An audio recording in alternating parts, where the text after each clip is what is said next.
제가 선생님 자료를 좀 찾아봤는데 대한민국 1호 영상 컨설팅 스턴트라고 하시더라고요. 네. 게리뷰티 쪽에도 촬영을 조금 에서도 촬영을 하시고. 네네. 맞죠? 계속. 그래가지고 선생님이 봤을 때 선생님이 말씀하시는 좋은 관상. 제가 이제 얼굴 경영학을 전공을 했어요. 네. 그러니까 관상학을 다른 말로 또 인상학. 네. 근데 인상은 바뀔 수 있다는 전제하에 상을 봐요. 그래서 졸업을 하고 논문을 쓰고 하면서 인상 심리학을 전공을 한 거예요. 인상 심리 학사인 거죠. 네. 그 전에 메이크업을 계속 했고, 네. 저 연애 컨설턴트도 했습니다. 아, 네. 칼럼도 있습니다. 좋은 관상이라는 거는 그 사람을 기준으로 봐줘야 돼요. 첫 번째는 조화와 찰색. 뭐냐, 얼굴 낯빛 있죠. 눈에도 빛. 하얀 얼굴은 희으물거리해서 힘이 없어 보이면 안 돼요. 파리파리하면 안 돼요.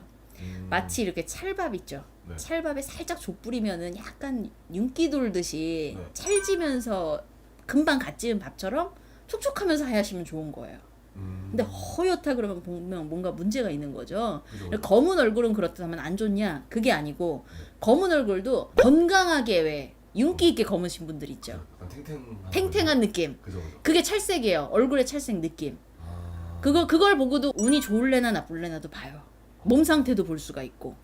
그래서 찰색이 첫 번째 중요해요. 관상에서도 얼굴 관상만 네. 얘기하는 거예요. 네. 그리고 얼굴이 붉으신 분들이 있어요. 발그레한 건 괜찮아요. 네. 근데 이 붉으신 분들이 심장 쪽이나 간 쪽 안 좋아지게 되면은 검붉어져요. 그럴 때는 위험하다고 보셔야 돼요.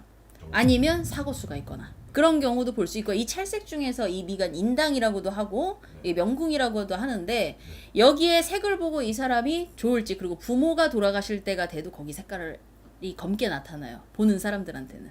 일반 진짜요? 사람은 볼 수가 없어요. 부모님 돌아가실 때 되면 여기가 검어요. 그런 것도 보이시는 거예요? 상을 보면은 보여요. 근데 뭐 지금 보고 다니거나 하진 않는데 네. 원래 상학적으로 그게 나타나요. 그리고 이제 눈 같은 경우도 상당히 중요해요. 눈 같은 경우는 얼굴 상에 사람을 보고 네. 내가 모든 것을 행동을 할 때 들어가는 것이 눈이잖아요. 사실 동양 사람 같은 경우는 흰 자는 희고 검은 자는 검은 것이 좋아요. 동공 부분은 검고 여기는 희고 여기는 검고, 이게 가장 좋아요. 그런데 여기가 갈색이신 분들도 있어요. 사실은 검은 게 더 좋거든요.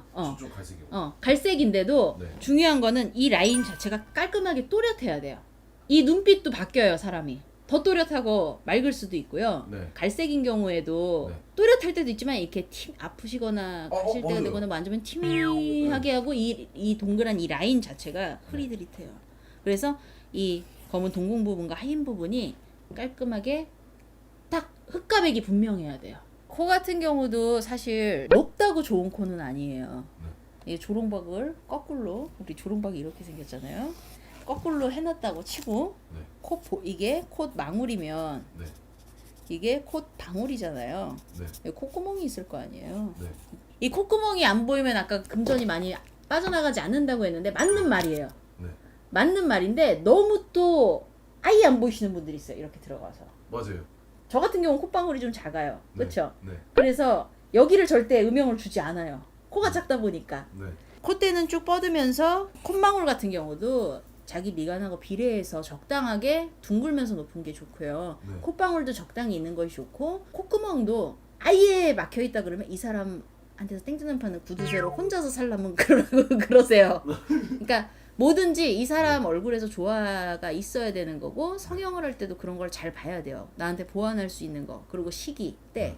성형에 관해서 정보를 오시는 분은 아예 성형점을 본다고 봐달라고 하고 오시거든요. 그럼 그 부분으로만 가지고서 제가 해드려요. 그리고 입술 같은 경우도 입술은 일단은 입술을 움직일 수 있는 근육이 40개가 정도가 있어요. 40개가 있어요.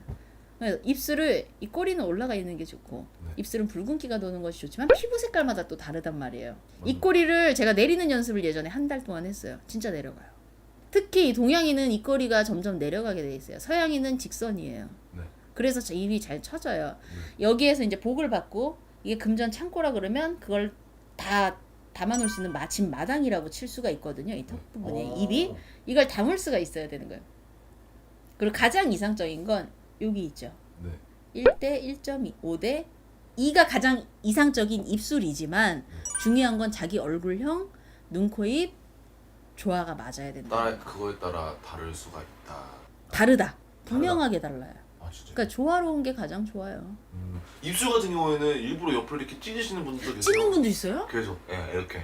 아니 그냥 차라리 웃는 연습을 한 달, 두 달 아침 저녁에만 해도 실제 입꼬리 다시 올라가요. 저 이거 내려가서 예전에 공부할 때 네. 내리는 거 한 달 해보고 올리는데 2달 걸렸어요. 전 약간 이게 진짜 이렇게 올라가. 전 올라가 있어요. 네. 이게 올라가 있어요. 저는 이제 취약점이 이제 코가 작다는 게 제 컴플렉스거든요. 그런 거를 조금 개선을 하면은 관상적으로 좀 좋을 수가 있다.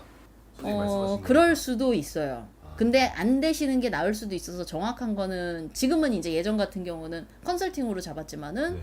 지금도 점을 볼 때 성형 때문에 점을 아예 그쪽으로 봐달라고 오시는 분들이 있어요. 그러면은 이 사람의 때가 맞는지 상을 봐드리고 어느 어떤 식으로 하시라고 하고 시기가 언제가 좋다고 얘기하고 이렇게 해서 잡아드려요. 아, 봐드려요. 알겠습니다. 네.